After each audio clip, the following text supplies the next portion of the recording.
to the Newcomer Network at Multicultural channel. I am Jocelyn Gilbert. Today I will be talking with Sanchit Shangari, and he will be talking about artificial intelligence nowadays. Hi Sanchit, how are you? Good, Jocelyn. How are you doing? I'm doing very good and very happy to have you here. Tell us a little bit about yourself. For sure. So, hi everyone. I'm Sanchit, and I talk about AI on my LinkedIn platform, and then I'm also a marketing for my day job. So, like, how I got into AI was because I started doing marketing 2 years back as part of my program. And then slowly I started seeing that marketing can become so much more productive and so much more efficient if we just start integrating AI into marketing. And then that's where my expertise started building up. It was through marketing, and now I speak about AI regularly on my LinkedIn platform. That's where I convey what I know about AI. I try to educate people about AI. So that's who I am and what I do. Yeah, and I want to say, I know I have told you a few times, but I want to say something here. I want to tell my audience that when I go to Sanchit's LinkedIn page or account, I feel like a child in a toy store. I don't know which post to read first because I really love his content, and it's wonderful because I love artificial intelligence. It's a wonderful resource. It's a wonderful way for us to deal with so many things in a faster way. And let's start with that. Absolutely. So first of all, thank you so much. I'm truly honored that you actually are all in for AI. AI really, it's just a buzzword, but it's actually very easy. AI is something which we use every day. It's on our phone, it's on our laptops. Very simple example. We watch movies on Netflix. We see all those recommendations. What is that? That is AI. That's learning your behavior, which movies you like. If you like action movies, it will start showing you more of action movies. If you like rom-coms, it will show you rom-coms. It's on Amazon. You buy, let's say, a desk. Next thing you know, it will start showing you chairs, which will be suitable for the desk.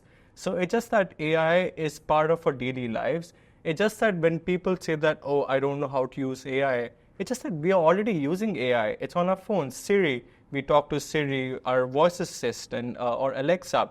So it's just part and parcel of our lives. And to go to another step, it's just that we are using AI more consciously. As we all know, with ChatGPT, everything has started to change. We are seeing more and more people using ChatGPT. I'm sure even you using for your work. Yeah? Yes, I use ChatGPT. Yeah. Yes, I do. That's amazing. It's just that we all can start with the basics of AI. We are already using AI. Next step will be going with the basics, and then advance if someone wants to go further and beyond with AI. Yeah, and when you were talking about that, that's true. When you have a plant and you put the camera on the plant, and and you have an app that shows you if the plant needs water, if you're overwatering it, or for example the phones, that the face recognition. There's lots of things that we didn't think about. Absolutely. I just want to go a little further with that. So what you're talking about, the plant thing. So it's a ChatGPT Vision. ChatGPT recently launched this new update where you can just take a picture of anything. For example, I'm not sure about a road sign, for example, a parking sign. I'll just take a picture of that sign, and ChatGPT will tell me for how many hours can I park my vehicle, Wow. and then for how many hours I can. And next thing, for example, if I'm not sure what to cook, let's say I have some vegetables in my refrigerator or some meat, I can just take a picture of that, and ChatGPT, through its vision, can tell me what can I cook with those possible 4 or 5 ingredients. So it's just amazing. It's part of our daily lives already, and to go further, one step ahead, we all should use it like on our phones, on our laptops, to make our lives easy. Yeah. There are a few things I want to mention now that you say ChatGPT. Some people understand that artificial intelligence is taking the human space in terms of your job. What do you think about that? I understand the worry behind it, but to be really honest, World Economic Forum, they did a recent study where they said that AI will actually make more jobs than taking it. I know it's a bit hard to really understand that how that would work, but then it's always that when calculators were launched in 1980s, all these teachers, math teachers, they went on a strike because they thought that their jobs will become redundant because we have all these calculators now. Students will use it and they can cheat. Or when the horse cars were replaced by combustion engines, all the jockeys were like, now we won't have a job because there are automobiles now. There are these automatic vehicles, right? So it's just that every year, every generation, we see these amazing advancements, evolutions. It's same with AI. AI, it's more like a tool which we use, and it's not there for our replacement yet. For example, ChatGPT, I'll just take an example of the most basic tool, ChatGPT. ChatGPT by itself, it can't really do anything if we don't put in any information. And even if we put any basic information, it will only give us basic answers. To have an expertise of how to use this basic AI softwares, it's where the human element comes in. As they all say, garbage in, garbage out. If you give ChatGPT a very basic prompt, it will only give you basic results. So we all need to upgrade ourselves with these new technologies, with AI. Just have to learn more how to play with the AI, how to talk to AI more or less, and then we can make the best use of it. Yeah, and that's true. I think that AI is not going to work by itself. So you need people to work on that. Mm-hmm. For example, there are some platforms that you can use. For example, you post a video and then you ask that platform, choose the most 3 important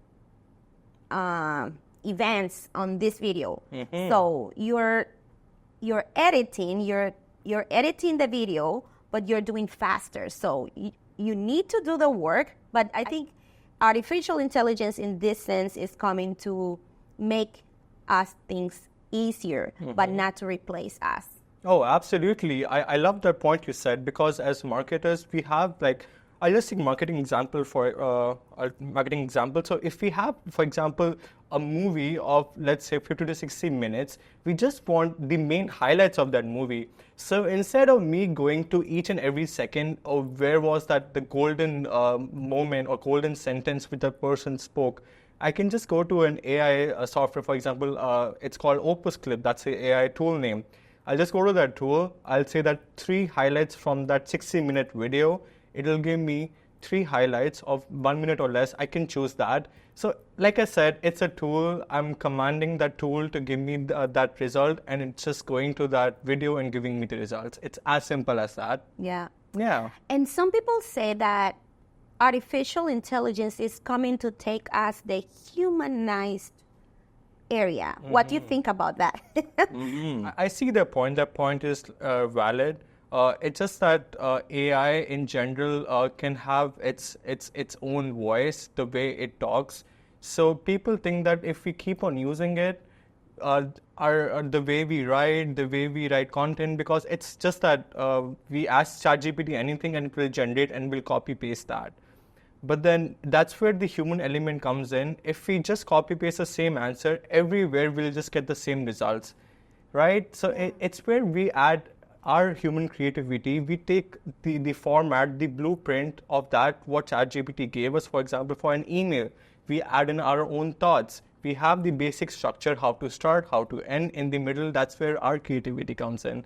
That's where our magic comes in. So it's important that we don't lose our magic. We use both AI plus human creativity to create magic. Yeah, I remember a few days ago, someone made a comment on LinkedIn, and that person was saying that she did not agree with the people writing comment and posting things using artificial intelligence. Mm-hmm. And something that I think is that sometimes it's not fair that you're creating content all the time just from ChatGPT or from artificial intelligence, mm-hmm. Because it's not only ChatGPT.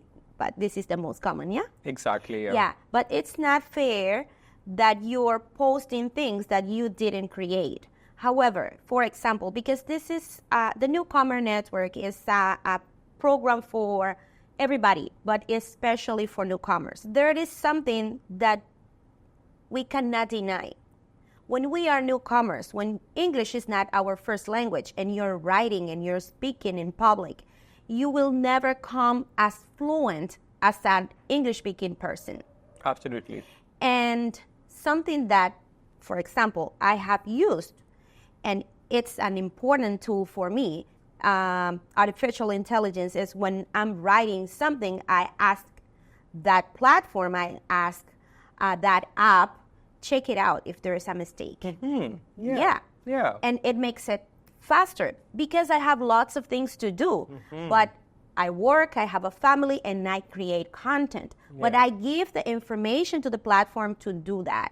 So in this case, I don't think I'm stealing or posting something from AI because it's from myself. I don't know.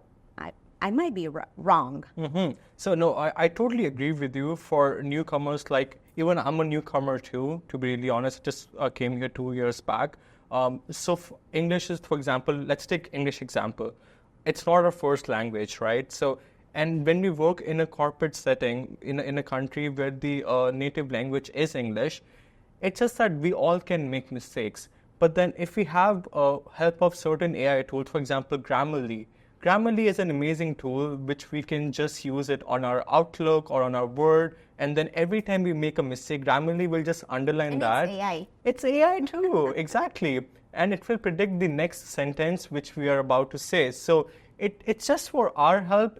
We are still writing that email. It's us. It's not Grammarly writing that email, but the Grammarly, it's just enhancing it, how we can make it even better. So like I said, AI plus human creativity, that's where the magic happens. Yeah, and I remember when we started using the computers long time ago. I'm not meaning that I'm old, but when we were writing something and we misspelled a word, it fixed the sentence or that word. That was considered cheating because this is you're having grammar mistakes, so it's fixing it for you. By the end, I think that's not the important thing. It's the same as a calculator. Yes. That means that you don't know how to add, multiply, subtract, but sometimes it's more than that. And everybody's using the calculator. Yeah.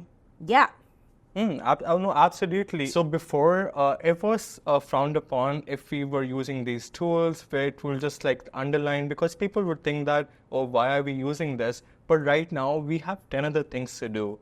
We all can do it. We all can enhance our paragraph or an essay or that email. But it's just that we can be so much more productive rather than just focusing on these minor issues, where I can do 10 other things. Like you said, you can do content creation, you can make shorter clips with AI. So it's just that it's there to make us more productive and to how we can make the best use of our time. Yeah, totally agree.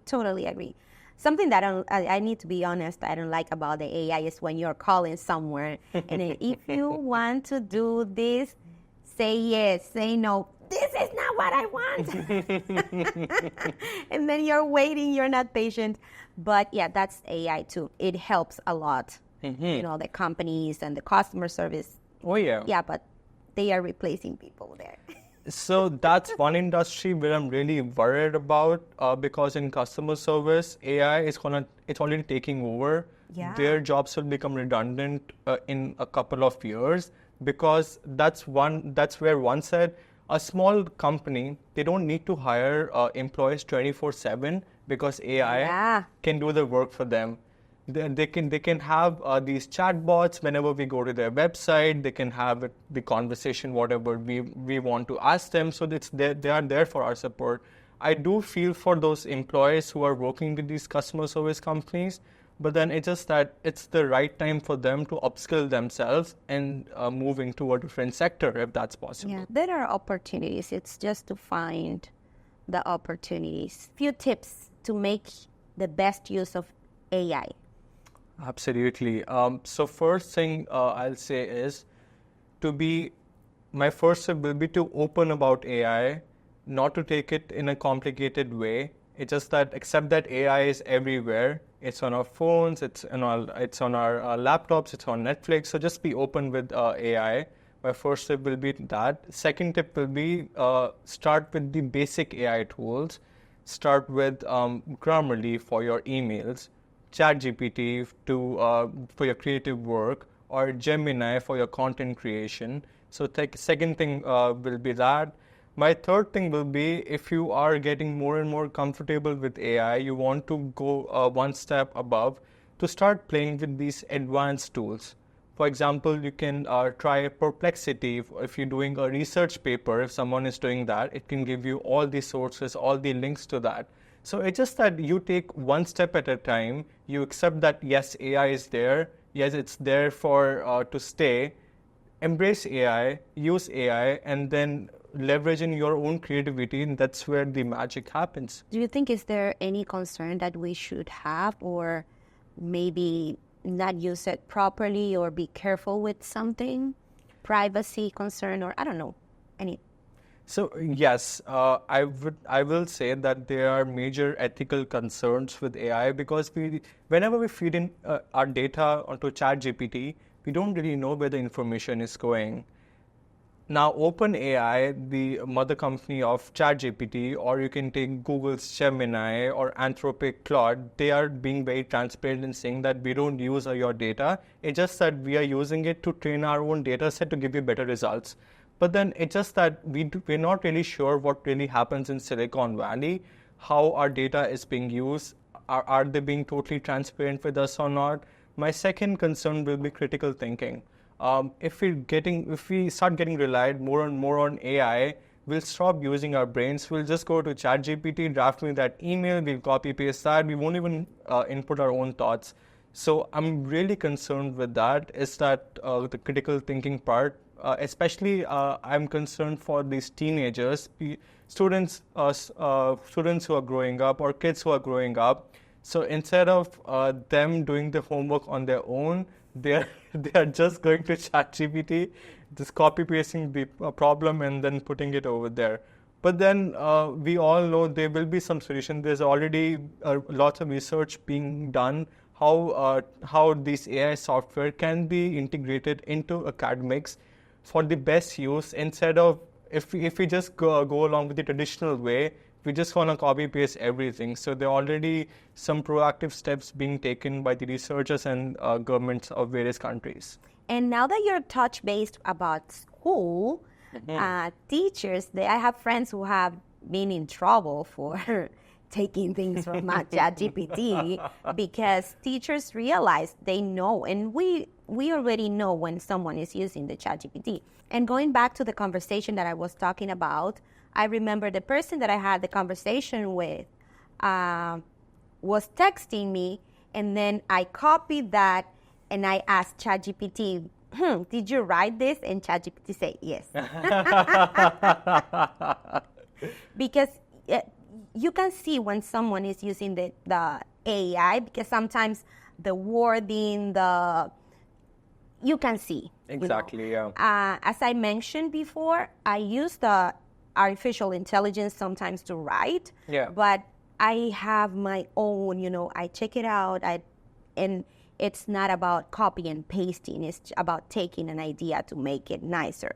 Exactly, to reward it in a different way, but to have your, like you say, your music. It's not the lyric, it's the music. Yeah, that is my concern too. Like I said before, so even on the creativity part, it is just that people, when they just copy paste something from AI, it's just that it's becoming so more and more common. We just know that no one talks like, testament, for example, words like testament, embrace, empower. in a normal conversation, we No, don't. I used empower and I You- used embrace. That- But I know what you mean. There Yeah. are some words that you say, no, this Exactly. is AI. There are some words which only belong to ChatGPT, and we know when they sound very robotic or when they really lack that human touch, that emotions in them. So it's just that while using these software, it's important that we take it as a tool. We don't really copy paste everything. We put in our own thoughts. What do we really feel? Because that the critical thinking part is what differs us from robots and humans. You know, when I write, I like to make bullet points, to write with bullet points, 1, 2, 3, 4, and I like to write like that. And a friend of mine told me, "Hey, Jocelyn, you're using ChatGPT," and I said, "Why?" "Oh, because of this article." And I said, "No, but I didn't copy that." "Yes, ChatGPT writes this, and that." But I used to write like that. But yeah, people can notice. Exactly. Many people can notice right now because more and more people are starting to use the ChatGPT. There are other ones that they can use, but this is the most common. So yeah, people notice when you're using it. And sometimes you say, okay, I am a marketing specialist. I'm looking for this job, and I copy the job posting, write a resume for this position, and you give all the information. ChatGPT can make a very nice resume, but what happens when you go to the interview and the employer or the recruiter realizes that you don't have that English to, and I was discussing that with a friend, so you're lying. Yeah, exactly. No, I totally agree, especially in the HR side. It's just that getting your resume done for a job interview, it's just becoming so easy. You can just go to ChatGPT, paste into the description, and it will give you the resume. But then the HR personnel, they are smart. They didn't get the job because of they were lacking any qualifications. They have seen thousands of resumes, and if all the resume they start sounding the same, you won't get the job because it was just copy pasted from ChatGPT. So it's important that you just take the structure, take the format, what ChatGPT gives you. You put in your own thoughts, your own experience, that what you did over there, or if was anything personal touch which you can add, and that's where you stand out from ChatGPT type resumes. Yeah. I think AI has arrived to stay for a very long time or forever to help us. How do you see it in the future? Absolutely. So I feel like AI is here to stay, and then it's really for us to embrace it, because if we're not going to do it, like taking customer service or that sector, that those jobs will become redundant, or people who are not using at work, they might not be as productive as in comparison to people who are using it, because they can do 10 other things at the same time while working on that one problem. So my big advice will be take AI's help as an assistant. Make it your smart assistant, where you can just give it your monotonous work, and then you can focus on more creative endeavors. Yeah. You can focus on your passion, what you always wanted to do. Yeah. So take AI's help as your assistant, and you focus on your career pathway, on your passion. Yeah. I know we're talking about AI, but I don't want to leave this conversation without asking Sanchit, because you're doing wonderful on LinkedIn. It's not about only the content, but also you have a huge amount of followers and contacts. And I would like you to tell your experience, because I am pro LinkedIn. I'm talking about LinkedIn all the time, and this is my new favorite platform. And before we leave, I would like you to talk a little bit about your experience with LinkedIn, how you have been growing, how do you see LinkedIn as a professional tool? And I know I'm asking too many questions, but how do you see LinkedIn in the future for the newcomers? Absolutely. So I'll just say that Instagram, Facebook, they all had their peaks, Instagram is still at its peak right now, but then it's just that the trajectory for LinkedIn, it's going up. More and more people, especially it's all professionals. It's a professional network where professionals come, they network, they meet with each other. So it's a wonderful platform which is going up and beyond. Why I love using LinkedIn is because of personal branding. It's because you are in an industry. For example, taking Winnipeg's example, Winnipeg is a very small city. Most of the professionals are on LinkedIn. So if you go to a networking event, if you are there on LinkedIn, you're active, you're continuously engaging with people, you're commenting on their posts, you have your own personal brand. People know me I'm the guy who talks about AI, for example. Yeah, who educates people about AI. So it's just that when I go to that event, if I want to work for a certain company, a key person from that company is there. He's following me on LinkedIn. He watches my content. There are good chances that we can become friends, or maybe who knows, he or she can even hire me in the future, right? So it's just that for personal branding, I feel like LinkedIn is a great platform where you can meet some amazing people who are in your niche, your industry. And we met on LinkedIn. Absolutely, yeah. We met on LinkedIn too. So you can meet awesome people. You don't know what's going to happen, and then they can just take you on a journey from there. Yeah. Thank you so much, Sanchit. It was a pleasure to have you here and spend this wonderful time. And I hope you come back and we have another chat. Maybe not about ChatGPT or not about artificial intelligence, but about so many other things that we have in common. Thank you for coming. Thanks for inviting me, Jocelyn. And thank you to the wonderful audience who's always there checking on our wonderful content. See you next time, and remember to follow us on social media, Friends of You Multicultural and La Paila Canada. Bye-bye and see you soon.